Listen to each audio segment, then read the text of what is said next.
What is going on, guys? DBG here, and today we're going to be talking about the new dynamic duos in NBA 2K23 MyTEAM. So we have 6 of them, which is really cool. And yeah, I'm happy about that. Like, even though I'm probably not going to use most of these duos, like I have D'Lo locked in. Would I rather him got an Evo? Yeah, but he might get an Evo and a duo. Um, Ones that I'm interested in are I'm kind of interested in the Joe Smith Spreewell duo because of how good Joe Smith is in general. And also, I think the Rudy Gay Mike Conley duo, if that makes Rudy Gay a beast, could be alright. And also, Stromo Swift, if he becomes a better shooter, he's a beast. But first duo, we've got Naz Reid and we have got D'Angelo Russell. Probably useful in limited, and that's probably about it. But D'Lo goes up to a diamond. You can tell by the amount of Hoff badges. If it's between 12 and like 15, it's an opal. Between like 6 and between like 6 and 10 or 6 and 11 is probably pink diamond. Then you've got amethyst like 1 to 3 or 1 to 2, diamonds probably like 3 to 5. Either way, he's a diamond. His 3 ball stays the same. He still has that bomb release. He goes up in volume shooter, special delivery, killer combos. The speed of ball goes up.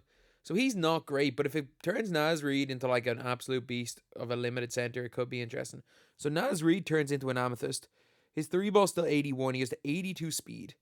His lateral's up to 68, which is just about usable in like a low tier limited.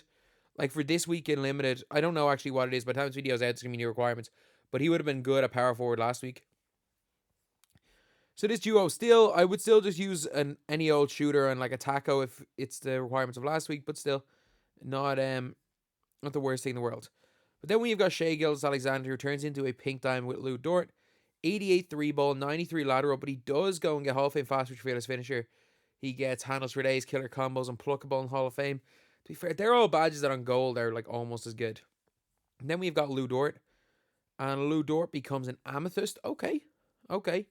89 3 ball, 84 strength. He's still a good defender. He gets a bunch of gold defensive badges, but he gets half catch and shoot, half claymore. I would have rather seen him if he had gotten like all defensive badges. This would have been an interesting duo to run. There might be situations in limited where it's like you can use 1 diamond, one amethyst, and the rest have to be ruby and lower. In that type of a week, this is a really good duo because it gets you a pink diamond and it gets you a good amethyst 2 card. But yeah, this duo is not bad. Neither of these duos are awful, to be fair. Then we've got Kersey and Porter. Kersey becomes a probable pink diamond with 6. He does not get any better. There is no difference there. Absolutely no difference there between. He could even he's actually a 92 overall with these plus like almost nothing, like plus 38 stats and a couple of badges. And it's not that he gets badges. He just goes up to Hall of Fame in badges. I think he might stay at a diamond, And then Terry Porter is definitely a diamond. Terry Porter, he doesn't get much better either. He gets off quick first step, which is irrelevant because he literally can't dunk. His release isn't great either with basic dribble style. No, this duo is a garbage duo. Oh my god, this is the garbage man duo. I don't even mind Kersey. I don't think Kersey's great. Don't get me wrong. I don't think he's great. But as a duo, the only way I can describe this duo is it is the garbage man duo. The garbage men. They are the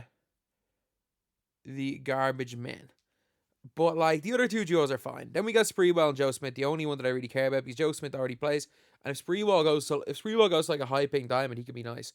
He gets 10 huffs. Okay. His jumper is usable. He gets Jordan dribble style. It's not brilliant, but it's usable.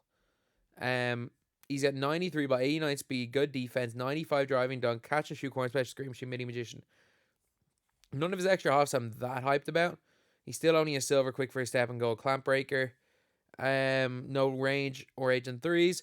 But I would run him. I wouldn't when I say I'd run him, I wouldn't run him too much. But if there's a situation where I feel like I need to run him, or if I'm just rotating my team, to be honest, Latrell Sprewell is a nice little option. He is a nice option because he goes and he gets extra badges, which is a big thing. So the extra halves are anchor, chaser, and post lockdown. He gets gold brick wall, I think. The new badge he gets are aerial wizard, brick wall, and box set beast. He still has quick first step, clamp breaker. He's still gonna shoot really well. If they had given him range or agent threes, like I would be genuinely thinking like if they gave him range or agent threes, people would run Latrell Sprewell just to have Joe Smith as their primary. Like him with range and agent threes is like freaking best. It's maybe second best card in the game after Yao. But no, Joe Smith's so really good. This duo is really nice. I'll try out this duo. I'll definitely be trying out this duo. Jason Williams and Stromal Swift. Jason Williams becomes a diamond from a ruby. His defense goes way up, so he becomes a legitimately good defender.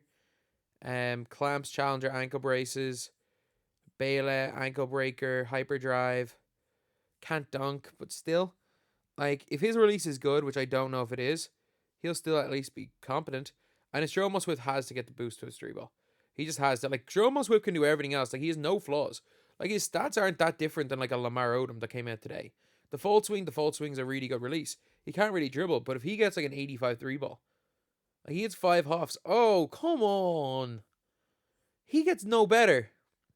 He improves in the things he's already good at. And there's one weakness. His one weakness was shooting. That's all they had to do was just give him an 83 ball. It was his one weakness was shooting. And they didn't give it to him. It's mad. Stromal Swift this year is out here with basic dribble style. Last year, he was like the first center in the game with Shifty. Okay, and now we've got one of the biggest duos. Maybe one of these becomes an opal. No, they both become pink diamonds, I'd say. What? What? I thought you'd stop this, 2K. I thought you would stop this.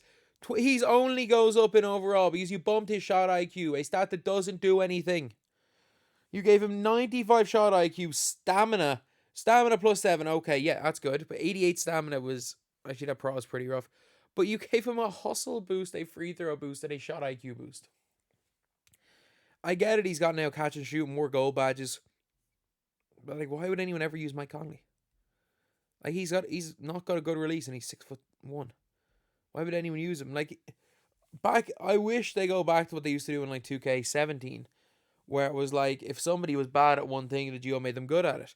So like you'd suddenly see like Conley with a 75 driving dunk. That might make this duo usable because Rudy Gay is going to be a beast. He's got trade dribble style, Rudy Gay release, 3-ball stays the same. He doesn't go up in anything either.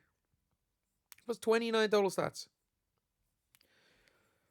Like, block matters, I guess. Hoff Bully. Oh. I had so much hopes for this.